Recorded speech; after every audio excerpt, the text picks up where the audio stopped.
الحمدللہ، اللہ تعالیٰ کا لاکھ لاکھ شکر ہے کہ مالک الملک نے اپنی یاد کی توفیق اور موقع عطا فرمایا۔ لاکھوں اور کروڑوں درود حضرت محمد مصطفیٰ صلی اللہ علیہ وآلہ وسلم پر،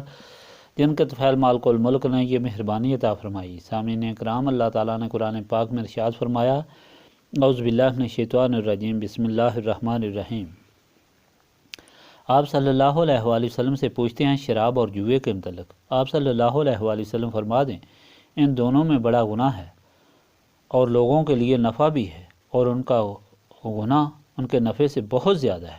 اور آپ صلی اللہ علیہ وآلہ وسلم سے پوچھتے ہیں کیا خرچ کرنا چاہیے۔ آپ صلی اللہ علیہ وآلہ وسلم فرما دیں، اپنی ضروریات سے جو زائد ہو۔ اس طرح اللہ تعالیٰ اپنی نشانیوں کو کھول کر بتاتا ہے تاکہ دنیا اور آخرت کے کام میں غور و فکر کر سکو۔ اور آپ صلی اللہ علیہ وآلہ وسلم سے پوچھتے ہیں یتیموں کے متعلق۔ آپ صلی اللہ علیہ وآلہ وسلم فرما دیں کہ ان سے اچھائی کرنے میں بھلائی ہے، اور اپنا اور ان کا خرچ ملا لو، اور یہ آپ کے بھائی ہیں۔ اللہ تعالیٰ جانتا ہے فساد کرنے والے کو بھی اور اصلاح کرنے والے کو بھی، اور اگر اللہ تعالیٰ چاہتا تو تم کو سختی میں ڈال دیتا۔ بے شک اللہ تعالیٰ زبردست حکمت والا ہے۔ اس سے پہلے کئی بار آپ کے سامنے بیان کیا گیا کہ رب العالمین مخلوق کی ہر ضرورت پوری کرتا ہے، اور سب سے بڑی ضرورت ہدایت ہے، اس لیے اس نے اس ضرورت کو بھی پورا فرمایا اور اس کو رسولوں کی جماعت کے ذریعے پورا فرمایا، جنہیں مخلوق خدا کے لیے زندگی گزارنے کے قوانین اور ضوابط عطا فرمائے، اور ساتھ ان کے باطن کو پاک کرنے کے لیے نور نبوت بھی عطا فرمایا۔ قرآن پاک اسی سلسلہ ہدایت کی آخری کتاب ہے جو مکمل ہے اور جس میں کوئی چیز باقی نہیں، اس لیے اس میں قیامت تک آنے والی مخلوق کے لیے مکمل ہدایت فرما دی گئی، اور ہر چیز کی ہدایت اسی میں موجود ہے۔ پچھلی دفعہ آپ کے سامنے اللہ تعالیٰ کی یہ ہدایت بیان کی تھی کہ اللہ تعالیٰ نے یہ فرمایا کہ وہ لوگ جو اللہ تعالیٰ پر ایمان لائے اور اللہ تعالیٰ کے راستے میں ہجرت کی اور جہاد کیا، اللہ تعالیٰ کی رحمت کے وہی حقدار ہیں، اور اگر ایسے پاک نیت لوگوں سے کوئی لغزش بھی ہو جائے تو اللہ تعالیٰ معاف فرما دے گا۔ ایمان، ہجرت اور جہاد کی تفصیل آپ کے سامنے بیان کی تھی، اس کی ضرورت بیان کی تھی، اور وہ لوگ جو اس سعادت سے بہرہ وار ہوئے ان کی زندگی کا مؤثر حال بھی بیان کیا تھا۔ اب اس ارشاد پاک میں اللہ تعالیٰ چند ضروری امور جو انسان کو پیش آتے ہیں ان کے متعلق ہدایت فرما رہا ہے۔ سب سے پہلے شراب اور جوئے کے متعلق ہدایت فرما رہا ہے، اس لیے کہ جب ظہور قدسی ہوا تو اس وقت عرب میں شراب اور جوئے کی بہت زیادہ لت پت تھی، عادت اور رائج تھی۔ عرب اس کے خوگر تھے اور اسے اپنی زندگی کا ایک جزو سمجھتے تھے۔ جب نبی پاک صلی اللہ علیہ وآلہ وسلم نے مدینہ پاک ہجرت فرمائی تو وہاں شراب اور جوئے کا بہت زیادہ رواج تھا۔ مسلمانوں اور دوسرے لوگوں کی یہ جو حالت تھی اس پر وہ لوگ جو ایمان کی حالت سے پیراستہ تھے ان کو بہت فکر ہوا تو حضرت عمر اور حضرت معاذ بن جبل نے نبی پاک صلی اللہ علیہ وآلہ وسلم کی خدمت میں عرض کیا کہ یا رسول اللہ صلی اللہ علیہ وآلہ وسلم، شراب یا جوئے کے متعلق کیا حکم ہے؟ اس سے لوگوں کی عقل اور دولت ختم ہو رہی ہے اور ذلیل و خوار ہو رہے ہیں۔ تو اللہ تعالیٰ کا یہ ارشاد پاک نازل ہوا جو اس سمن میں پہلی ہدایت تھی، جس میں فرما دیا گیا کہ بے شک شراب میں کچھ نفع ہے۔ وہ اس طرح کہ شراب کی تجارت سے پیسے ملتے ہیں، شراب پینے والے کو بھوک بھی زیادہ لگتی ہے، اس کے چہرے کا رنگ بھی نکھر جاتا ہے اور تھوڑی دیر کے لیے اس کو اپنا غم بھی بھول جاتا ہے، اور سرور و کیف حاصل ہوتا ہے، لیکن اس کے نقصانات اس سے کئی گنا زیادہ ہیں۔ شراب پینے والے کو بھوک تو لگتی ہے لیکن اس کا معدہ ہمیشہ کے لیے ختم ہو جاتا ہے، اس کے چہرے پر نکھار تو آتا ہے لیکن ہمیشہ کے لیے لعنت برستی ہے، اور ایسا روپیہ جو اس تجارت سے کمایا جاتا ہے وہ تباہی و بربادی کا سبب اور ذریعہ بنتا ہے۔ آج بھی اس کا اکثر رواج ہے۔ میں جب پیر صاحب فرمایا جب میں انگلستان گیا تو وہاں بھی لوگ مجھ سے ملنے کے لیے آئے اور یہی سوال کیا کہ ہمارے لیے کیا حکم ہے،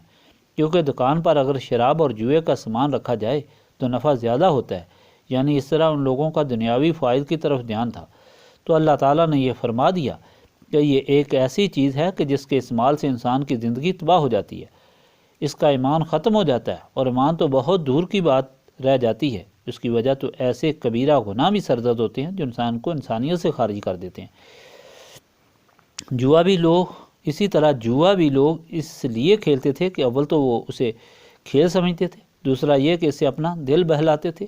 اور اس کے ذریعے ان کو بغیر کسی تکلیف کے بہت سی دولت مل جاتی تھی، لیکن اس کا نقصان یہ تھا کہ ایسے لوگ اپنے مکانات، جائیدادیں، حتیٰ کہ بیوی بچے بھی جوئے میں ہار جاتے تھے، اور بعض دفعہ ان کی جانیں بھی ختم ہو جاتی تھیں اور اس طرح ذلیل و خوار ہوتے تھے۔ تو حکم یہ ہوا کہ یہ دونوں چیزیں انسان کے لیے تباہی کا سبب ہیں اور ان کے نقصانات نفع سے بہت زیادہ ہیں۔ اب یہ سمجھنے والی بات ہے کہ شراب کیا چیز ہے اور جوا کیا چیز ہے، جس کے متعلق وضاحت فرمائی گئی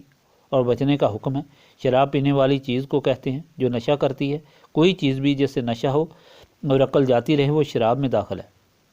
اور وہ منع ہے، خواہ وہ تھوڑی ہے خواہ زیادہ ہے، خواہ وہ نشہ کی حد تک پی جاتی ہے یا نشہ سے تھوڑی ہے۔ حضرت علی نے فرمایا کہ اگر شراب کا ایک قطرہ کنویں میں گر جائے اور اس کنویں کے اوپر مینار بنایا جائے اور مجھے اگر کہا جائے کہ اس پر کھڑے ہو کر اذان دو تو میں اذان نہیں دوں گا۔ پھر فرمایا کہ اگر شراب کا ایک قطرہ دریا میں گر جائے اور دریا سوکھ جائے اور پھر اس میں گھاس پیدا ہو تو میں وہ گھاس اپنے جانوروں کو نہیں کھانے دوں گا۔ اسی طرح جوا خواہ وہ کسی قسم کا ہو، کسی چیز پر بھی شرط لگائی جائے وہ حرام ہے اور ممنوع ہے۔ سب سے پہلی بات تو یہ کہ یہ اتنی لغو چیز ہے جو انسان کو اپنے اندر اتنا مصروف اور مشغول کر لیتی ہے کہ اس کو نیکی کے کام حتیٰ کہ نماز تک بھول جاتی ہے اور وہ انسان اللہ تعالیٰ کی یاد سے بھی غافل ہو جاتا ہے اور اس طرح وہ دینی اور دنیاوی نقصان میں مبتلا ہو جاتا ہے۔ ایسی کوئی چیز جس پر شرط لگائی جائے اور جو اللہ تعالیٰ سے غافل کرنے والی ہو، جو اس طرح اپنے اندر غرق کرنے والی ہو، وہ ممنوع ہے، کیونکہ اللہ تعالیٰ چاہتا ہے کہ اس کی مخلوق اللہ تعالیٰ سے محبت رکھے اور اس کی یاد میں ہی سرور اور کیف حاصل کرے، اسی میں وہ مست رہے اور اسی میں وہ اپنی زندگی گزارے۔ تیسری چیز جس کے متعلق حکم آیا وہ یہ ہے کہ کیا چیز اللہ تعالیٰ کے راستے میں خرچ کرنی چاہیے، تو حکم ہوا جو تمہاری ضرورت سے زائد ہو، یعنی اگر ضرورت سے زیادہ خرچ کر کے ضرورت کے لیے انسان گداگری کرتا پھرے تو یہ بھی غلط بات ہے، اور اگر اس کی ضرورت پوری ہی نہ ہو کہ اپنی ضرورت تو اتنی وسیع کرتا جائے کہ سب کچھ ضرورت میں داخل ہو جائے، یہ بھی غلط بات ہے۔ اس کا صحیح مطلب یہ ہے کہ جس چیز کا دل پر بوجھ نہ ہو، یعنی جو اللہ تعالیٰ کے راستے میں خرچ کی جائے، وہ ہمیشہ انسان کے لیے خوشی کا سبب ہو اور اس کی وجہ سے وہ کبھی بھی بوجھ یا پچھتاوا محسوس نہ کرے، کیونکہ جو بھی شخص بھی اللہ تعالیٰ کے راستے میں کوئی تکلیف کرتا ہے، خرچ کرتا ہے، اگر اسے کبھی بھی اس کے متعلق کوئی ملال پیدا ہو تو وہ اس کی ساری خدمت کو ضائع اور برباد کر دیتا ہے، اس کا ثواب بھی ضائع اور اس کی وہ چیز بھی ضائع۔ اب کتنا خرچ کرنا ہے، اور یہ محبت اور ایمان پر موقوف ہے۔ نبی پاک صلی اللہ علیہ وآلہ وسلم کے غلاموں کے عمل سے ظاہر ہوتا ہے کہ جتنی ان کے دل میں اللہ تعالیٰ، رسول صلی اللہ علیہ وآلہ وسلم کی محبت ہوتی تھی، اتنی ہی وہ اللہ تعالیٰ کے راستے میں قربانیاں دیتے تھے۔ ایک موقع پر حضرت عمر نے دل میں عہد کیا کہ آج میں ابو بکر سے سبقت لے جاؤں گا۔ حضور پاک صلی اللہ علیہ وآلہ وسلم کی خدمت میں حاضر ہوئے اور بہت سامان پیش کر دیا۔ حضور پاک صلی اللہ علیہ وآلہ وسلم نے پوچھا، عمر گھر میں کیا چھوڑا آئے ہو؟ عرض کی، یا رسول اللہ صلی اللہ علیہ وآلہ وسلم، نصف گھر میں چھوڑ آیا ہوں اور نصف آپ کے سامنے پیش کر دیا ہے۔ پھر حضرت بکر صدیق تشریف لائے، حاضر ہوئے۔ نبی پاک صلی اللہ علیہ وآلہ وسلم نے ان سے پوچھا کہ ابو بکر تم گھر میں کیا چھوڑ کر آئے ہو؟ تو عرض کی، یا رسول اللہ صلی اللہ علیہ وآلہ وسلم، اللہ تعالیٰ اور اس کے رسول کا نام گھر پر چھوڑ کر آیا ہوں۔ حضرت عمر نے صدیق اکبر کے صدق کے سامنے سر جھکا دیا اور عہد کیا کہ بعد ان سے مقابلہ کبھی نہیں کروں گا۔ یہ حالت ان لوگوں کی تھی اور ان لوگوں کے عمل کو دیکھ کر ہی انسان اپنی زندگی کا عمل بھی صحیح اور درست کر سکتا ہے۔ اس ارشاد پاک میں چوتھی چیز یتیموں سے برتاؤ کے متعلق ہے۔ اس زمانے میں لوگوں کا یہ عمل ہوتا تھا کہ یتیموں کو اپنے ساتھ ملا لیتے تھے اور اس بہانے سے ان کے مال کو کھاتے تھے۔ یتیم لڑکیوں کی پرورش کرتے تھے اور ان سے شادی کر کے ان کے مال کو ہضم کر جاتے تھے۔ مسلمانوں میں بھی جب جہاد فرض ہوا اور بہت سے یتیم رہ گئے تو یہ سوال پیدا ہوا کہ ان سے کیا سلوک ہونا چاہیے۔ حکم ہوا کہ ان کا مال آگ ہے، ان کے نزدیک بھی مت جاؤ۔ اس پر لوگ ڈر گئے اور لوگ گھر میں یتیموں کے لیے ان کے مال سے ان کے لیے الگ پکاتے اور اپنے لیے الگ پکاتے، تو اس طرح یتیموں کا زیادہ نقصان ہونا شروع ہوگا، کیونکہ ضرورت سے زیادہ چیز ضائع ہو جاتی تھی۔ حضرت عبداللہ بن رواحہ نے نبی پاک صلی اللہ علیہ وآلہ وسلم کی خدمت میں عرض کی، یا رسول اللہ صلی اللہ علیہ وآلہ وسلم، اگر اس طرح یہ حکم رہا تو لوگ ڈر جائیں گے اور یتیموں کی پرورش نہیں کریں گے، کیونکہ انہیں ڈر ہوگا کہ کہیں ہم اس نقصان میں نہ آ جائیں۔ اس پر اللہ تعالیٰ کا ارشاد پاک نازل ہوا کہ یہ تمہارے ہی بھائی ہیں، مطلب یہ کہ تم ہمیشہ ان کی اصلاح اور اچھائی چاہو۔ اللہ تعالیٰ جانتا ہے کون ان کی اچھائی چاہتا ہے اور کون ان کی برائی چاہتا ہے۔ اس ارشاد پاک کے متعلق حضور پاک صلی اللہ علیہ وآلہ وسلم کا ارشاد پاک ہے کہ دنیا میں سب سے بہترین گھر وہ ہے جس میں یتیم ہو اور اس کی بہتر طور پر پرورش ہوتی ہو، اور سب سے بدترین گھر وہ ہے جس میں یتیم ہو اور اس سے برا سلوک کیا جائے۔ حضور پاک صلی اللہ علیہ وآلہ وسلم نے فرمایا کہ جو شخص از روئے شفقت کسی یتیم کے سر پر ہاتھ پھیرے تو جتنے یتیم کے سر پر بال ہوتے ہیں اتنی ہی نیکیاں اس کو حاصل ہوتی ہیں۔ پھر ارشاد فرمایا کہ جو شخص 3 یتیموں کی پرورش کر کے ان کو جوان کرے گا، قیامت کے دن میں اور وہ اس طرح ہوں گے، اور اپنی 2 انگلیاں مبارک ملا کر بتایا اور فرمایا کہ قیامت کے دن جب لوگ سخت دھوپ میں ہوں گے وہ اللہ تعالیٰ کے عرش کے سائے کے نیچے ہوگا۔ اب آپ دیکھیں کہ ان 4 چیزوں کے متعلق جو حکم آیا ہے،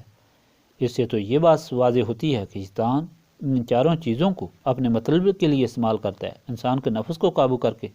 اس طرح ان کی محبت میں غرق کرتا ہے کہ وہ اللہ تعالیٰ کا باغی بھی ہو جاتا ہے، اللہ تعالیٰ سے غافل بھی ہو جاتا ہے اور ظالم بھی بن جاتا ہے، اور اللہ تعالیٰ کے رحم و کرم سے محروم ہو جاتا ہے۔ نفس جب شراب کا سرور و کیف دیکھتا ہے اور لوگوں کو اس میں مصروف دیکھتا ہے تو وہ یہ تقاضا کرتا ہے کہ وہ بھی اس سے لطف اندوز ہو،